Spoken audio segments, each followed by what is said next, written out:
তো মুখ্য সমন্বয় ওয়ারেস ভাই কাছে আমার প্রশ্ন একটা হলো প্রশ্ন আর একটা হবে আমার নিজের কথা।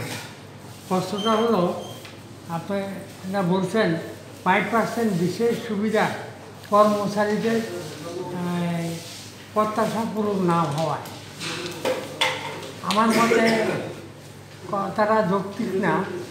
প্রত্যাশা পূরণ হয়েছে, তবে ইয়েটা বৈষম্যটা অনেক বেড়ে গেছে, আংশিক পূরণ হয়েছে। হ্যাঁ, 2 নম্বর হলো আমরা স্বাভাবিকভাবে আমাদের যেই স্বভাবত আমরা ছোটোবেলা শিশুবেলার কথা মনে থাকে না, বয়সের শিশুবেলার দুঃখ দুর্দশা কিছুই মনে থাকে না। পাশাপাশি আমরা এই যে কিছুদিন পরে আপনারা রিটায়ারমেন্টে যাবেন, সেই কথাও আপনাদের ভাবনায় আসে না। যারা আমরা রিটায়ার করতেছি তাদের কথাবার্তাগুলো আপনাদের এখানে আসে না। আমাদের আসতে খুব ভালো হতো। আর 2 নম্বর কথা হলো আমাদের একটা ধরনের হলো, আমি বেশি কথা বলতে পারতেছি না, আমার শারীরিক অসুবিধা না। আমি আপনাদের যে একটা কথা বলছে 2015 সালে বাজার ব্যবস্থা কেমন বেতন স্কেল চান,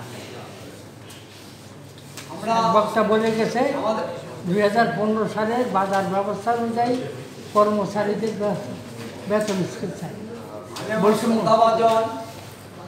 প্রতিনিধি আমাদের বয়োজ্যেষ্ঠ সিদ্দিক ভাই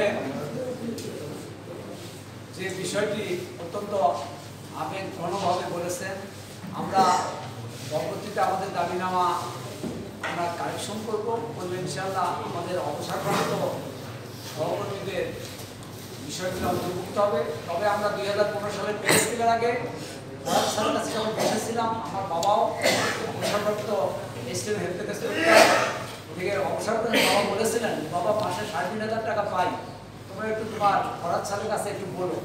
আমরা ওই সময় দাবি করেছিলাম যে স্যার আমাদের কর্মচারীদের বেতন বৃদ্ধি পে স্কেলে যে প্রভাব পড়বে যেন অবসরপ্রাপ্ত কর্মচারীদের প্রভাব পড়ে, যথাসম্ভব প্রভাব পড়ে আমাদের প্রত্যাশা রাখছি যে কোনোভাবেই একজন অবসরপ্রাপ্ত যারা 2000 সালের থেকে 2003-4 সালের দিকে অবসর করে গেছেন তাদের যে পরিমাণ অবসর ভাতা পান তাদের কোনোভাবেই চলে না।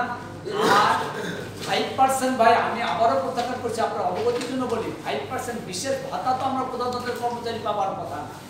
আমরা আমাদের কি চালু আছে, আমাদের ইনক্রিমেন্ট চালু আছে। বিশেষ ভাতাটা তো হয়তো সারের ক্রাইসিস সরকার ইনক্রিমেন্ট দিচ্ছে, ভাতা না। ওটা বিশেষ ইনক্রিমেন্ট না, তো বিশেষ ভাতা না, ভাতা হলো ইনক্রিমেন্ট আকারে দিচ্ছে। আমাদের যদি কোনো ভাতা অবগতির জন্য বলি, ভাতা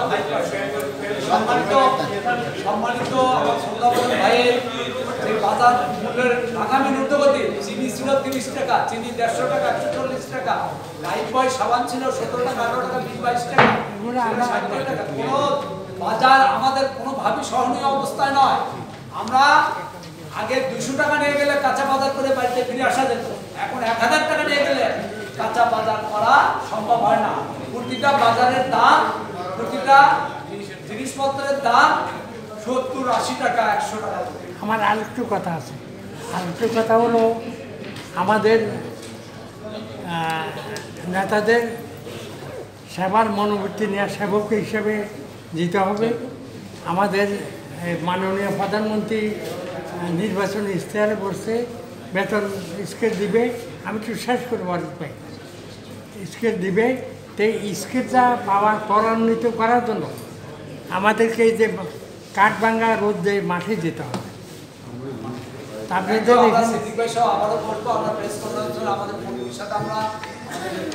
আমি শেষ করে দিচ্ছি, মাঠে যেতে হবে।